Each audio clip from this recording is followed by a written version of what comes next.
બાપા ડોહાને હેઠો હલવે છે. છોકરો કે બાપા તમે બેહો, હું હેઠો હાલું. હા, ત્રીજા ગામ થી નીકળ્યા ને એટલે પેલા કીધું જુવાની રમતા હતા એ કે ડોહો ગઈ જો આખો સડી બેઠો છે ગધેડા માથે, છોકરાને હલવે છે કે બાપા તમે બેઠા તોય નો મજા આવી, હું બેઠો તોય નો મજા આવી, બે બેઠા તોય નો મજા આવી, તોય લોકો ભૂલ તો કાઢી. એક કામ કરો તો આપણે બે હેઠા આયલા જાય. ચોથે ગામ થી નીકળ્યા ને તો પાછા બૈરાઓ નીકળ્યા ને એટલે કે મારા બેટા મૂર્ખા છે ને સત્ય સાત ને હેઠા આયલા જાય. હવે શું કરવું કે આપણે ઉપર બેઠા તોય નો આયલો, એક એક બેઠા તોય નો આયલું, હેઠા આયલા તોય નો આયલું. હવે શું કરશું તો ગધેડાને ઉપાડવાનો રહ્યો.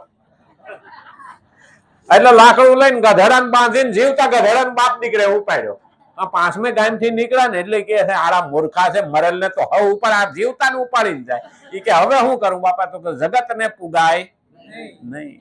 આમય બોલે ને આમય બોલે. હવે એ પ્રમાણે જો હાલવા જાય તો મેળ બેહે નહીં.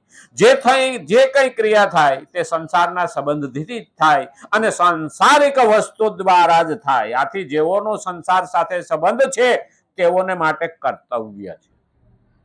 સંસાર સાથે સંબંધ છે તો કર્તવ્ય પૂજા સમજીને કરવી, ખાલી કરવા ખાતે નહીં કે અધૂરા પૂરા કરીએ કારણ કે ઢૈડા કરીએ. એટલે ઢૈડા કરવાની જરૂર